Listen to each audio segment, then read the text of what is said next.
Works for me.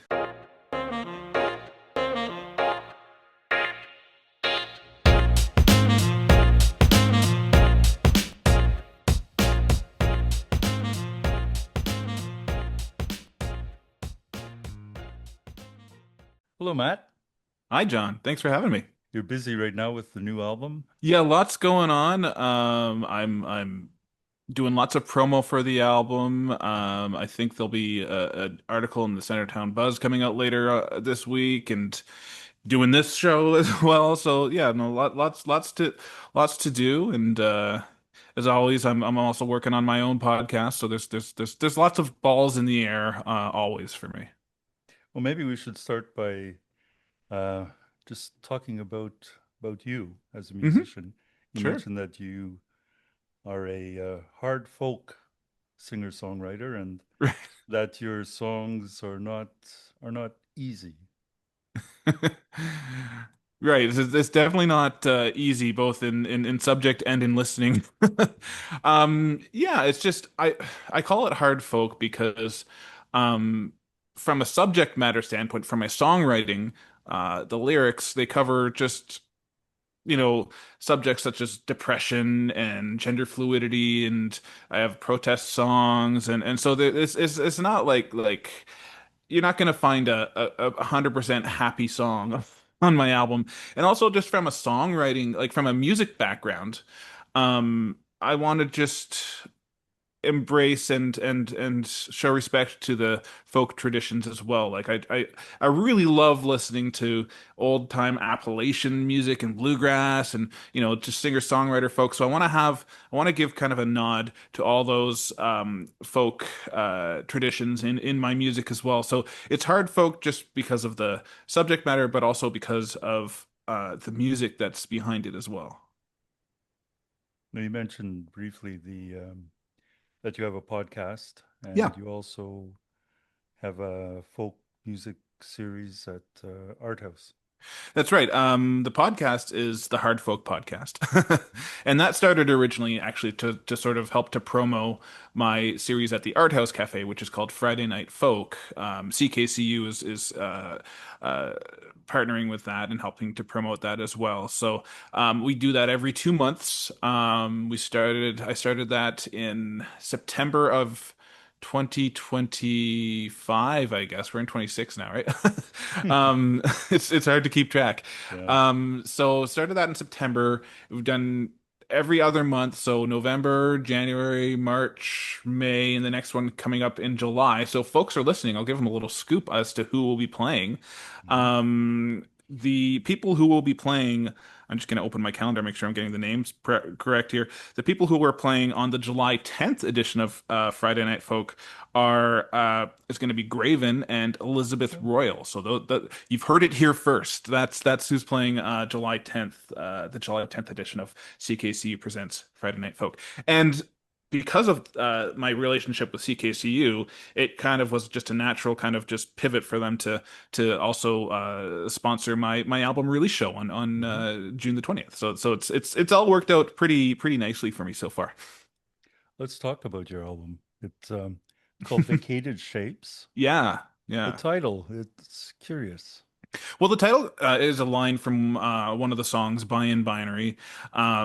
It's just basically, it's kind of a reference to the talking about hard folk subjects, kind of a reference to the outline tracing they do in crime scenes or whatever. Mhm. But it's just kind of the negative space aspect of everything that informs narratives and everything. Like the actual line from the song itself. So it's like it goes, so we color in the vacated shapes inside the lines and out, breathing life and depth with a childlike grace locked away in a keepsake box. So Wow. like it's we're that song the overall theme of that song is just not really knowing any of the right answers and being almost envious, but not quite of the folks who feel like they do know it all, but also I kind of don't want to know it all. So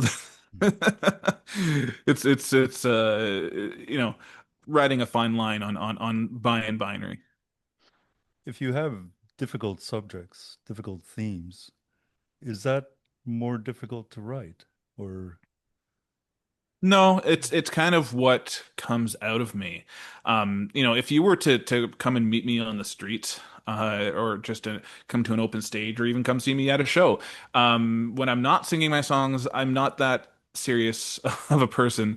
I'm pretty light. In my personal life, I'm a big comedy nerd. I've got two kids, so I think it's just kind of what comes out of me to kind of just deal with my own internal emotions, and also just to kind of even out just all what you see on the outside and what I'm experiencing on the outside. It kind of just kind of I kind of like to explore the darker side of things, and it's more of a kind of a healthy mental health kind of practice for me hmm. to get those out in writing. And yeah, no, it's not hard. It's not difficult for me to when I'm writing a song to explore those subjects. It's just kind of what I'm writing about at that specific moment.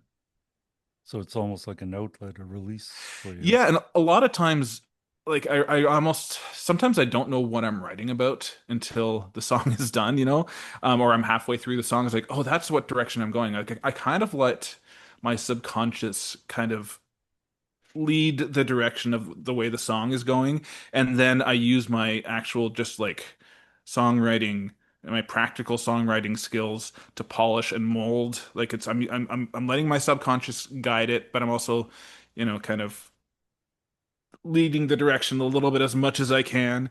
But yeah, it's a weird process for me, but it's an interesting process as well because if my subconscious is guiding the way, a lot of the times when I'm just not working on something, if I'm driving or if I'm in the shower, all of a sudden a thought will come to me, and that's the subconscious saying, "Hey, let's write about this and put this in the song." So it's interesting. I'm working even while I'm not working.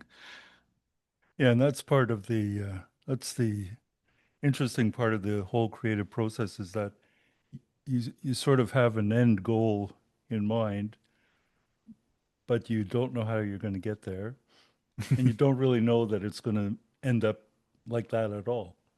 Right. I don't know. Yeah, I don't know how it's going to end ever. Yeah.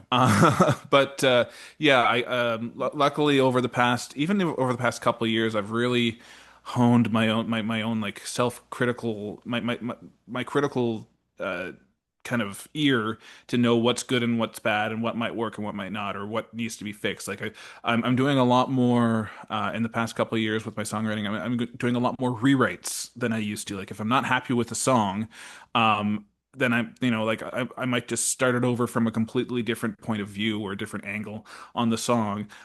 Whereas before, I used to play in bands and everything, and lyrics were important, but it was more about the entire big picture than actually listening to the words. So if I could just get words on a page, I wasn't too worried about it. But now it's about the overall package. You recorded it in, it was a minimalist ethos. Yeah, well, I am doing it on the cheap. Mhm. I am recording it. I did it all myself. I did very much a DIY mentality. What you're right here is my studio. I recorded it all in my living room, just using my laptop and a microphone, just like this one here, and really basic kind of guitar, voice. I'll put in a harmonica, and one song has a shaker. Like really, really simple arrangements. I originally had it. It was a little bit more. I had a little bit more going on. Uh, I recorded about a quarter of the album, and I decided, you know what, I really want the songwriting to shine through, and I was listening to a lot of really good albums that were really stripped down, like Bruce Springsteen's Nebraska Mhm. and Jason Isbell's Foxes in the Snow. Those are two specific albums that are really big inspirations for the song because they're really simple. It's guitar, voice, harmonica, for Bruce Springsteen's case, and so that like I really really wanted it just to be really simple. It took a lot longer than I thought it would based on that simplicity, factoring in that, being a stay-at-home dad and having just life get in the way. It took a lot longer than I thought it would, but I'm really happy with how it turned out. Oh, that's good. That Tell us about Art House, the launch, album launch. Yeah, well, it's Libby and Cal are going to be opening up for me. They have I've played many shows with them before with them before, and also just with Libby as well when she back when she was a solo artist. They played Friday Night Folk. I forget which month they did, but they've done that as well. So I wanted to have just someone that I know and I really respect and enjoy their music and opening up for me. Yeah, an art house. I really love art house as a venue. It's a listening room. It's Mhm. not, when you go there, you're not going to hear glasses clinking. Like the chairs are set up like it's there's maybe a few tables in the room, but people are set up looking at you. Like they're not chatting, they're not distracted. They're there to see you, which is what I really like about that venue. And hey, the food's great. They've got some Mhm. great beers on tap and everything too. And they're a good community kind of hub as well because like they in the ti in the name of the venue, Art House, they have local artists work all around the venue. So and it's just a really cool place to go and like you're not going to get bored if you're just looking for at the scenery or people watching or whatever. It's really interesting place to go and just be there. And it's a great place to go and see a show. And friends meet each other there regularly. Exactly. Yeah, Yeah, yeah, yeah, yeah. yeah, it's a good place. So yeah, shall we talk albums? Yeah, let's do it. Now, I forget what I told you, so you're gonna have to Okay, refresh my memory that's a little fine. bit. I've been told a number of times that it's not as easy as it seems, that to choose six albums is Yeah, yeah. I don't know. Because I listen to music maybe a little differently. Well, differently than I definitely used to. Maybe differently than a lot of other folks do. Because I generally listen to a lot of new music lately, just based on kind of what I'm seeing out there, and I'm trying to kind of, you know, listen to new artists things and seeing what they're doing. But at the same time, the new music that I'm listening to is usually a lot of folk music. So there's not a lot of there's not a lot of innovation, but some, and on the other hand, sometimes there is. So yeah, I don't know. It's just what I'm kind of listening to. But what albums did I give you? I well, forget let me now. go. Yeah. Let's start with your go-to album. You said Grateful Dead Reckoning. Right. So that is an album that I've been listening to since I was a teenager. Mhm. Um, when I originally got that album, um, it was just one of those like my dad had a Columbia record or whatever, BMG or whatever, and it's just like pick 10 albums for a penny. Mm. So that was one of the ones that I picked just based on the cover alone. And I thought that at the time I was into the more like heavy music. So Grateful Dead, I was like, I don't know these guys. So they sound like they could be a heavier band. So I picked that and I listened to it. And it was a live folk album. They recorded that album live at Radio City Music Hall, and also a bit of it was recorded at Fillmore in San Francisco, and it was an all unplugged Grateful Dead set. And you can really hear Jerry Garcia's bluegrass influence in that, and it's really folky. And I've been listening to that for years and years and years. There's just so many like the guitar work is amazing on that. The songs are all really good. And it's just got a timeless feel to it, and I love listening to it. So that's why it's my go-to album, and it kind of paved the way for my um for what I really like to listen to for with music in general. Good choice. Now, the first album you bought, can you remember? Oh yeah.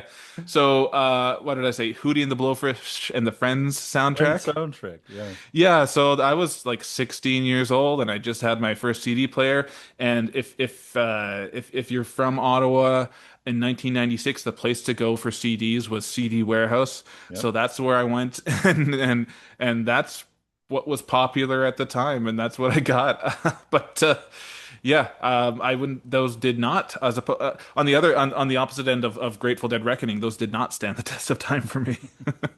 Now, a Sunday morning album, any progressive bluegrass. Yeah. I just like, and I think it kind of is um, it's in an offshoot from, I used back, I think 2009 was the final year that the Ottawa Folk Festival was at Britannia Beach. I Mhm. want to say 2009, 2010.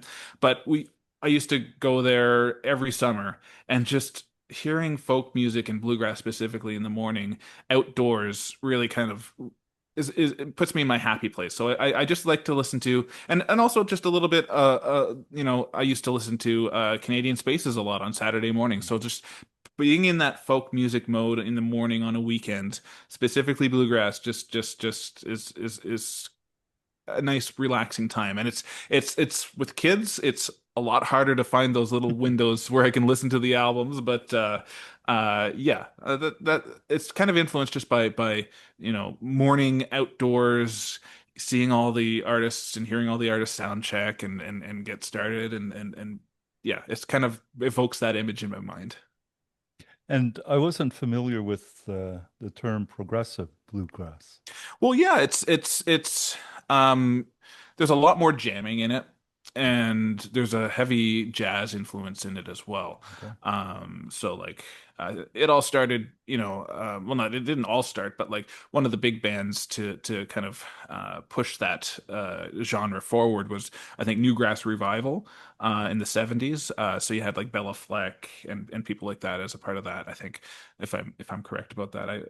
And then like nowadays you're seeing a lot of progressive bluegrass and jam grass. It could also be kind of called or an adjacent genre. So like the Punch Brothers, there's so many bands out there. I got Sierra Hull, I think is one of the names that I put on there. Yeah. She's really big into that. So I just it's just an interesting way to kind of get my brain active like when listening to music like that because like bluegrass itself is a very energetic genre. There's lots of notes and everything, and then when you add in just like different time signatures and jazzier chord structures and more jamming, it just kind of blows your mind a little bit. And actually, yeah, the album that you mentioned, Sarah Hall, I listened to it. It's, yeah, quite interesting. It's I discovered that album from YouTube actually. I saw a Oh, video of it and I was amazed that they like, normally with recording you do a lot of overdubs or whatever, but mm, they did that live and yeah, it's just amazing how tight they were as a band where if you just listen to it it almost sounds like it's just all improvised off the cuff, but it was a really tightly organized and orchestrated and it was a commissioned piece, I believe. mm, And it's a nice little quick little uh, uh, just instrumental again, progressive bluegrass, mm, and it also almost veers into the classical mm. realm a little bit as well. So that's a great Sunday morning listen. Yeah, Yeah. yeah, exactly. Yeah. Now, an album that more people should hear. You said Mandy Diaz, Fatal Optimist. Yeah, that's another album that I really enjoyed. That is a very bare bones acoustic guitar voice, and that's pretty much it. There's a little bit more production aspect on there, I want to say, but very bare bones album. The songwriting is really good. So yeah, it's if you're into stuff like the Bruce Springsteen and the atmospheric kind of really like pared down simple albums. It's one I would highly recommend, and it's a pretty brand new. It was released in 2026. I forget Mm. exactly when, but it's a pretty new album. Yeah, and the voice, she has a really nice voice. Oh yeah. And funnily, she did a fundraising album, kind of on a similar vein, but she did an entire album of pared down folk Blink 182 Yeah. covers, which is just funny. I'm not a Blink 182 guy, but it's an interesting listen, just to hear that her take on those songs. And the cover is the same as Fatal Optimist, but it has like tape across the Oh yeah, I with forget with exactly. writing whatever the name of the album is. Yeah. Yeah. Yeah, no, that's definitely an album that yeah, people should definitely should hear. It's yeah, It's a nice album. It's really yeah. nice, and again, it's a little on the dark side, so that kind of veers towards my taste. So. Now, the last album you bought, Graven Geographics. Yeah, Bandcamp Friday. Uh, I guess that was May 1st. I don't I shouldn't be admitting this, but I do stream most of my music just because I don't have room for a record player. I don't have money to buy records and stuff. But yeah, for Bandcamp Friday, I bought Graven's album Geographics. He's a great local artist. Like I said, he's going to be playing Friday Night Folk July 10th. And he's been working really hard. He's one of the harder working artists in the Ottawa scene right now, and people should go check that out. I would say before I cut my hair, a lot of people mistook me for him. I would Oh, say he's I probably I agree. Yes. yeah, Yeah, yeah. definitely. Yeah. He's probably the polar opposite as far as just I'm dark and he's tie dye, and it's funny like we're kind of evil twins in that sense, I guess you could say. Now he recorded that over 6 days in Nova Scotia, That's right. Yeah, yeah, and yeah. it was the first time that he had another vocalist on his recording. Yeah, and it was a really if you listen to it, and this is one of the things I had him on my podcast and we were talking about it. The really interesting thing is his voice he's got a very kind of dry effect on his voice. There's not a lot of like reverb or anything. It's just dry. Mhm. So to hear the words and the lyrics and his delivery really kind of it's a very pure delivery of his voice, and it's a really interesting way to produce that, and it's a great album. Yeah, it Yeah. is. Now an album that stands the test of time. Do I I have to forget tell which one you? it what No, would come on. No, Bruce Springsteen, Nebraska. Oh man, of course, of course, of course. Yeah, of course. Yeah, and well, they made a movie out of it. They're based on on a book that was written about it that I've read as well, and it's a nice it's different from the rest of his stuff. Mhm. Again, very dark, talking about like, there's songs about serial killers, just like just like me actually. And yeah, so he was just going through a really dark time, just emotionally. Like he was going through some depression. He was, um, worrying some of the his business associates and people and bandmates around him. And yeah, it's just a really good album. Recently they re-released it and they did the regular version of the album plus a live performance of the album, plus the version of the album that got lost over time that had the whole E Street Band on it that No. just didn't end up working out. That all it was just interesting to hear all the different versions of that as well. So that was a pretty cool. If you can ever find that triple or quadruple album, I forget how many discs it's supposed to be on, but it's just a really great atmospheric, simple album that it was made in 1982. I was just I recorded a podcast yesterday with the rapper Cadence Weapon, Roy Pemberton, and we were just talking about album rollouts and how um, everything's a very coordinated effort now, and there's branding and everything. But at the time in 1982, Bruce Springsteen just put it out there, and it became almost more than a cult classic. It is a classic album. It's one of the greatest albums of all time, and I don't think the record label initially really wanted to put that out there, No. and it wasn't a commercial album, and it's just out there, and it's just there, and it's an amazing just piece of work, and yeah, it has stood the test of time because he didn't do a lot with it. It was just guitar, harmonica, maybe a little bit of electric guitar on there at times, and some like I guess like a slap echo on there, and that's it. He recorded it all on a 4-track in his kitchen, Mm. and it was just supposed to be demos, but he couldn't match the sound or the feeling of that album that he put out there in his kitchen. So why not just put it out there? And that was a bold move, especially for when it Mm. was created over 40 years ago. It's crazy, eh? Yeah. But yeah, sometimes you listen to an album and you think this shouldn't be produced to the level that it is. It should be scaled back, and hmm that's what this album is. Yeah, and I do like that. That's what another aspect about folk music that I enjoy is that there is a timeless aspect of it. Mm. You can plunk an acoustic guitar into any era of any modern era, dating back to like the late 1800s. You can plug in an acoustic guitar and it won't be out of place, you know? Hmm.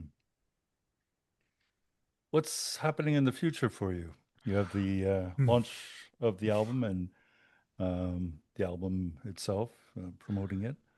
Well, And the then what? future. Yeah, the future. Well, more Friday night folk shows. I've got July and then another one September and November.